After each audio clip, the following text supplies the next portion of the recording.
her son's father. He was the one who said that, she'd done this to herself, and nobody believed him. I cried because my baby, she didn't deserve that. I mean, this is somebody that she loved. When he came here, my family treated him like he was our family. A few weeks ago, she found something in his phone, and he got mad, and he broke her iPad, he broke her phone, he tried to break her TV. Anytime something's going on in your relationship that's not right, share it with someone. Don't hold back. He came to her family's home. He sat at their table. He ate their food and held their grandchild in his arms. Angela Grimes treated him like a son. Her relatives treated him like blood. For 2 years, Rogers McLeod Jr. was not a stranger in that house. He was welcomed, trusted, and loved. Then one morning on an Alabama highway, her daughter was shot in the head, and the only person there was him. Stay with me, because the story of Jenya Grimes is not just about a murder. It is about how danger can walk through your front door wearing the face of someone you chose to love. And it is about a 21-year-old woman who was building something extraordinary before that door came crashing down. Before we go any further, subscribe to the Conviction Files. These stories matter. These names deserve to travel, and you showing up is exactly how that happens. Now let me take you back to where Jenya's story actually begins. Because if you are going to understand what was lost on March 27, 2025, you first have to understand who she was before that morning existed.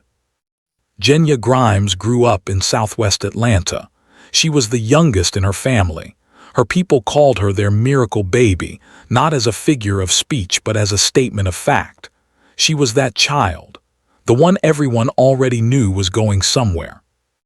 She graduated from Mays High School in 2021, and by the time she walked across that stage, she had already caught the attention of audiences well beyond Atlanta. Hey y'all, what's tea? It's your girl Purple Doll, and I'm collabing with Quality Control Music for JT City Cinderella concert this week in Birmingham. Y'all got y'all tickets because I will be in the building. I'm from Atlanta, but y'all already know. Jenya danced, not as a hobby, not as an elective, as a calling. She performed under 2 stage names, Strawberry and Purple Doll, names she chose because she understood branding before most adults do. She led master classes. She captivated crowds. And one of her high school performances went so viral that it landed her coverage on Access Hollywood. A teenager from Southwest Atlanta, on national television, because she was simply that good. That is who Jenya Grimes was before college. A girl who had already outgrown the room she was standing in. In the fall of 2021, she enrolled at Alabama State University to study criminal justice. Her goal, according to her family, was law school. She wanted to become a lawyer, to spend her life standing up for people who could not stand up for themselves. She had a graduation date locked in for August 2025. She was not drifting through a degree.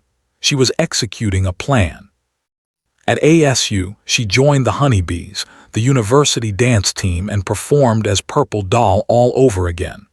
Her cousin described her as someone who was super flexible, splitting and doing things any ballerina could do, which is what made her stand out. She was not just keeping up on that team. She was the one people watched. And then life handed her something she did not plan for. In 2024, Jenya became a mother. She gave birth to a baby boy named Rogers McLeod III, 9 months old at the time of her death. Some people would have stepped back from their ambitions. Jenya went back to school. She kept dancing. Her mother Angela said she was up rehearsing until 3:30 in the morning on the same night she died, because she had a performance the next day and there was nothing on earth that would have made her miss it. That is the woman we are talking about. Now I need to tell you about Rogers McLeod Jr., because the picture his public life painted was not the full picture. He was 20 years old from Chickasaw, Alabama. He had played offensive linebacker for the Alabama State Hornets football team before leaving the program ahead of the 2024 season. At ASU, he met Genya. Their relationship moved quickly. They dated for approximately 2 years. They built a life together, at least in the way it looked from the outside, and they had a son. To Angela and the rest of Genya's family, he was welcomed. He was in the house. He was at the table. He was family. But people who observed Rogers and Genya together, both in person and online, described something that did not match that image. Friends and peers recalled behavior that was possessive and controlling. He would try to regulate who she spent time with. He was critical of her dancing. He showed what multiple people described as deep mistrust toward her relationships with other students. He had no prior criminal record, but those who knew the couple said plainly that behind closed doors, his behavior was toxic. These were not random observations. They were a pattern, and patterns, when ignored, do not dissolve. They escalate. Now here is where that pattern began to surface in ways that could no longer be explained away.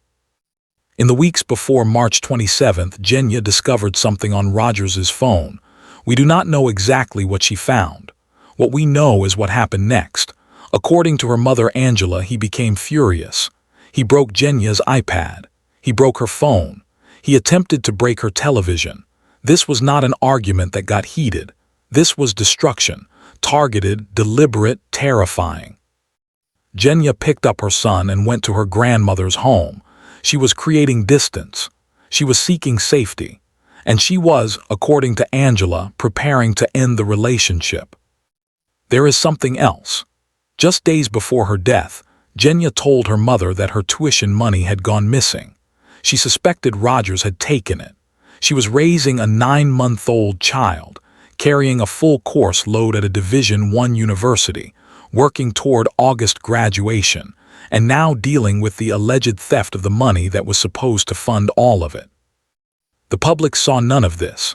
Her social media still showed Purple Doll, vibrant and performing and full of life.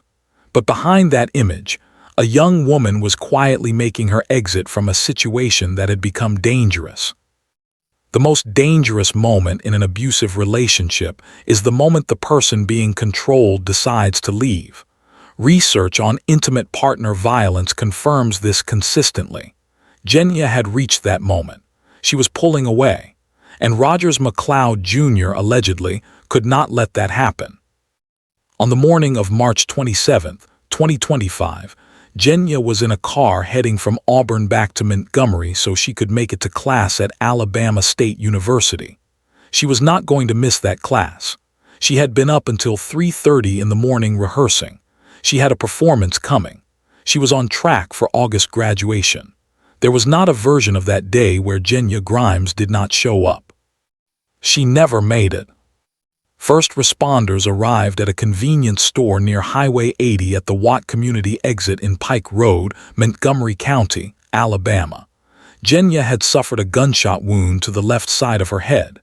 She was airlifted to a nearby hospital. She did not survive. She was 21 years old. The only other person in that car was Rogers McLeod Jr. What happened in the minutes after that shot was fired tells you everything you need to know. Investigators obtained Snapchat videos recorded on Rogers McLeod Jr.'s phone in the minutes before he ever called 911. In the first video, Genya is bleeding in the car. There is no gun visible anywhere near her. In the second video, the one he sent to his own mother, a gun has been placed on Genya's shoulder. His voice is on that recording. He says, and this was presented in court, that the girl shot herself. He contacted his mother before he called for help. He showed Genya's body to a family member over FaceTime. And then, when he finally did call 911, he told the dispatcher that while driving along Interstate 85, he had to stop suddenly because his girlfriend had been shot in the head. When investigators questioned him, he told them a story. He said Genya had become inconsolable during the drive over financial stress, reached into the center console where he kept a loaded gun, and shot herself. Investigators did not believe him, and the evidence explains why. Genya was right-handed. The gunshot wound was on the left side of her head, Her mother told investigators that Genya was terrified of firearms, not cautious around them, not unfamiliar with them. Terrified. She refused to handle guns. Her cousin Jasmine confirmed it plainly. Genya would not touch one. Beyond that, the physical evidence did not support his account. The bullet's trajectory, the positioning of Genya's body, the way the weapon appeared in the second video after being absent in the first. Sheriff Derek Cunningham later stated publicly that the physical and digital evidence at the scene did not support McLeod's version of events. Forensic indicators suggested the scene had been manipulated. Investigators concluded this was a case of domestic violence, not suicide. On April 4, 2025, 8 days after Genya died, Rogers McLeod Jr. was arrested. He was charged with capital murder. He was booked into the Montgomery County Detention Facility without the option for bail. At a preliminary hearing, Judge Pamela Higgins reviewed the evidence and found it strong enough to send the case to a grand jury. The defense withdrew a motion for bond. He stayed behind bars. The case is still moving through the system, and Genya's family is still watching every step. On April 12th, Antioch North Baptist Church in Atlanta held Genya Grimes's funeral. Her family gathered to say goodbye to a woman who should have outlived every single person in that room. She was buried before she could walk across a graduation stage, before she could pass the bar, before her son was old enough to remember her voice. Alabama State University organized a balloon release in her memory. The honeybees stood still for a woman who had been one of their own.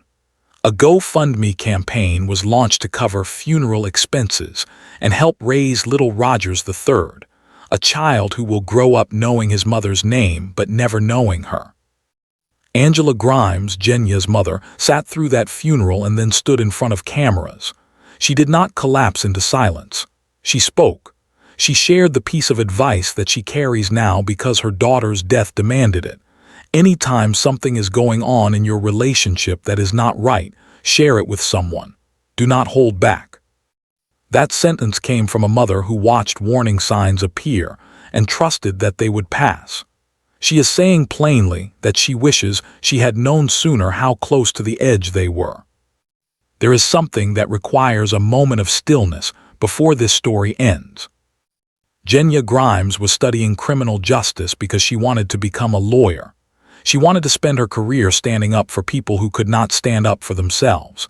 And when her life ended, the principles she had been studying, investigation, evidence, truth, accountability, were the very tools that brought justice to her own case.